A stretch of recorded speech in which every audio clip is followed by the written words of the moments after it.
came together, originally it was Daryl and I had an idea to do a shellwork show from his community and from the South Coast, but we had no means to do it. And then a few years ago I was the recipient of a fellowship from Arts New South Wales, which afforded us some time and resources to start the research. Esme and I professionally go back to her first exhibition that I put her in, which was an exhibition at Manly Regional Art Gallery in the 90s, and since then she's been in hot demand as a contemporary shell working artist. During the course of this exhibition she'll be turning 85, a shell worker born at Hill 60 here in Wollongong, lives at La Perouse, has been shell working since she was 4 years old.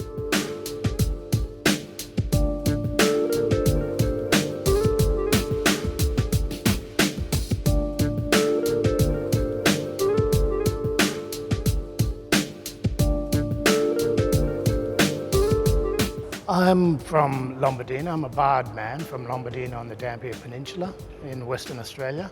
And our tradition is shell work anyway, work with mother of pearl, so that's why I've always done that. The idea for Shimmer came out of my relationship with Tess Ellis, and she loves shells as well, and so do I, and that's what we do from where I'm from. But we'd been talking about it for I think about 5 years, and we both had different jobs, so we didn't really get time to focus on it, but it was always there, and we were thinking we were going to do this sooner or later. And then it just came out, it ended up that we were able to start working on it.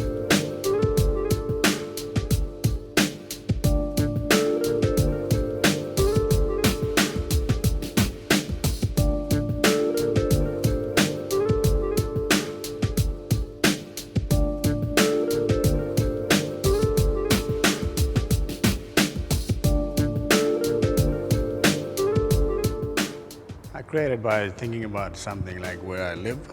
So I find something I like, clean the shell up.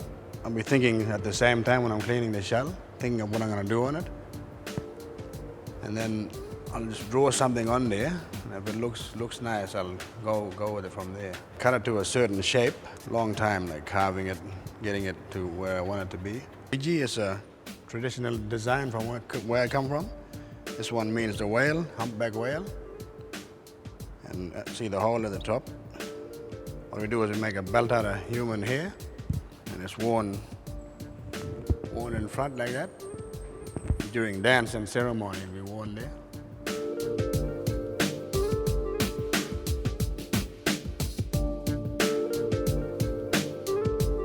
I drew it up on A4 paper, actually. I drew it up and had it sitting there for ages, like a couple of years. It was just sitting in my sketch pad. And one day I thought, I'll try and make it out of pearl shell. Like this one in here, that's like the back of the shell, so I had to take all the outside of the shell off to get it down to the pearl, the luster color. And then you use like a rough emery, and then you go lighter and lighter, and then you get to the finest one.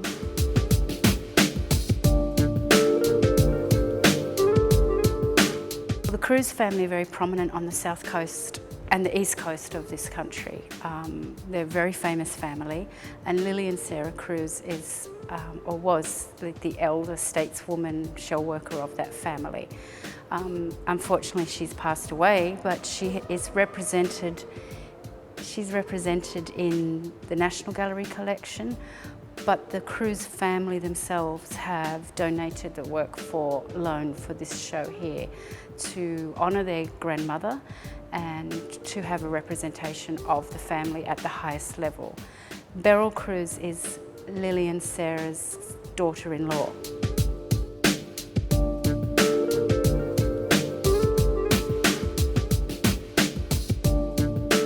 I joined the Shimmer project in 2011. I was approached by Tess and Daryl, who told me their idea for an exhibition of beautiful shell works and art objects that used shell as a sort of primary medium. These objects from the Australian Museum are from the eastern island region of the Torres Strait, where my mother's family is from.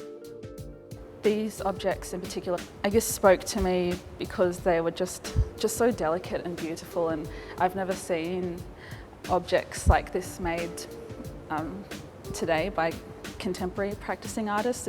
You still see a lot of shells used in contemporary islander sort of art making, but not necessarily objects like these. And these were originally made for ceremony and sort of traded throughout far north Queensland and the Torres Strait. Just looking at just shells as really beautiful and exquisite. Phyllis Stewart's work and her late daughter Suzanne Stewart's work I felt were really important to be in the exhibition. We commissioned Phyllis to create that box that you see in the show. It's like a beautiful floral garden and almost like a tribute to her daughter's pink little shell-worked box that's in the show. Phyllis is quite well known in this community as a shell worker, and of late, and probably more importantly for her, she's a weaver of some considerable note. So for her to do a shell work for us was pretty much a coup. So we're really pleased to have it, and it's just like a beautiful underwater marine garden box, but it's pretty trippy as well. So I'm really pleased we've got her. My porcelain abalone shell work, called Huskisson 1970, actually references a time when we would go down to Huskisson and Mum would go and get abalone off the rocks, and we'd just run wild around the pool at Huskisson. You can't do that anymore, you're not allowed to get the abalone anymore. But I was visiting Laddie Timbry 2 or 3 summers ago, and on his front porch he had 50 years of abalone shells on his porch, 50 years of eating abalone, and I asked him if I could borrow them, and I didn't know what I was going to do with them yet, but I knew that they'd have something to do with shimmer.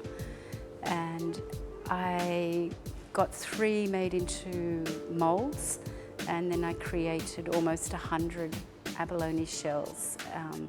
And it references Laddie and his generosity, and it references the time when anybody could go and get some abalone and feed their family. It references how poor people, the food of poor people is now the food of the incredibly wealthy and privileged. It kind of references the ignored, the displaced, and the stolen, perhaps, shells of the Illawarra, Sydney, Newcastle region.